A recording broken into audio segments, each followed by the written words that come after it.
नीचे मुरली 25 जनवरी 2026 के आधार पर ज्ञान, योग, धारणा और सेवा के लिए प्रत्येक के 15-15 बिंदु दिए जा रहे हैं। ये बिंदु विशेष रूप से इस मुरली के मुख्य संदेश, अनुभव की अथॉरिटी बनना, लक्ष्य, लक्षण को समान करना और सदा स्थिति पर केंद्रित हैं। ज्ञान 15 बिंदु। 1. चारों सब्जेक्ट में केवल जानकार नहीं, अनुभवी स्वरूप बनना ही सच्चा ज्ञान है। 2. ज्ञान का अर्थ है हर कर्म में लाइट और माइट का नेचुरल प्रयोग। 3. ज्ञान को वर्णन करना और ज्ञान के अनुभव स्वरूप बनना, दोनों में अंतर है। 4. संतुष्टता का आधार सर्व प्राप्तियों का ज्ञान है। 5. अविनाशी बाप और अविनाशी खजानों की पहचान ज्ञान की गहराई है। 6. कभी कभी और थोड़ा थोड़ा शब्द ज्ञान की कमजोरी के सूचक हैं। 7. सदा सर्वशक्तिवान बनना ज्ञान का लक्ष्य है।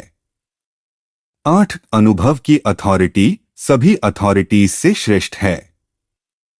9. ज्ञानी आत्मा हर स्थिति में घबराने के बजाय समाधान स्वरूप बनती है। 10. ज्ञान से समझ आता है कि कारण नहीं, निवारण बनना है। 11. लक्ष्य और लक्षण को समान रखना ज्ञान की परिपक्वता है। 12. अचानक समय की पहचान भी ज्ञान का भाग है।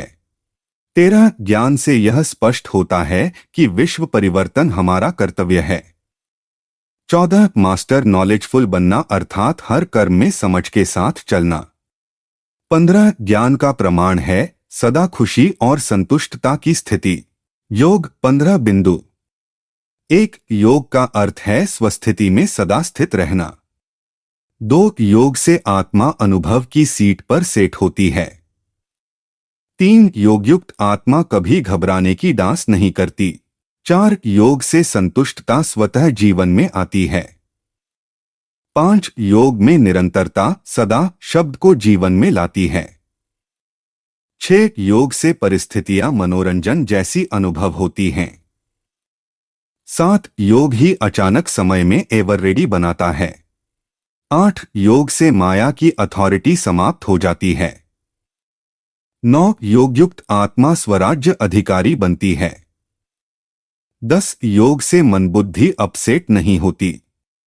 11. योग द्वारा तख्तनशीन आत्मा का अनुभव होता है।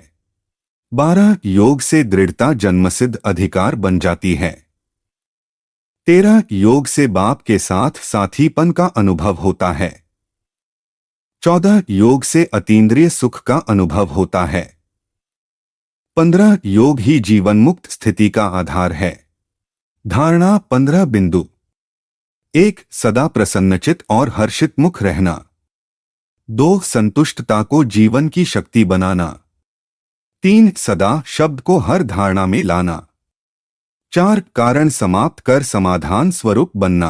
5. दृढ़ता को अपने संस्कार में लाना। 6. लक्ष्य और लक्षण को समान रखने की धारणा। 7. अनुभव की सीट पर स्थित रहने की आदत। 8. हर कर्म में श्रेष्ठता की धारणा। 9. साधारणता नहीं, श्रेष्ठता में समानता लाना। 10. मन बुद्धि को स्थिर और स्वच्छ रखना। 11. परिस्थिति में भी स्वस्थिति न खोना। 12. स्वयं को विश्व परिवर्तक समझना। 13. कर्म और धारणा का संतुलन रखना। 14. अपने वाइब्रेशन से वातावरण बदलने की धारणा। 15. सदा स्वमानधारी और स्वराज्यधारी बनना। सेवा 15 बिंदु। 1. चारों सब्जेक्ट में अनुभवी स्वरूप बनकर सेवा करना। 2. सेवा में समाधान स्वरूप बनना, कारण नहीं। 3. सेवा के लिए सदा एवर रेडी रहना।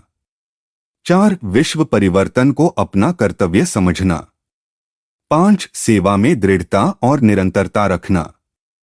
6. सेवा द्वारा संतुष्टता का वाइब्रेशन फैलाना। 7. सेवा में उमंगोत्साह के पंखों से उड़ना। 8. सेवा को बोझ नहीं, सौभाग्य समझना। 9. सेवा में अचानक परिस्थितियों का सामना करना। 10. सेवा द्वारा दुखी आत्माओं को मुक्ति का वर्षा देना। 11. सेवा में बाप के साथ साथी बनकर चलना। 12. सेवा के माध्यम से स्वयं की स्थिति भी ऊंची बनाना। 13. सेवा में हार न मानना, कभी थकना नहीं। 14 सेवा को परिणाम नहीं, जिम्मेदारी समझना। 15 सेवा द्वारा बाप के दिल की आशा पूरी करना। ओम शांति प्यारे बाबा।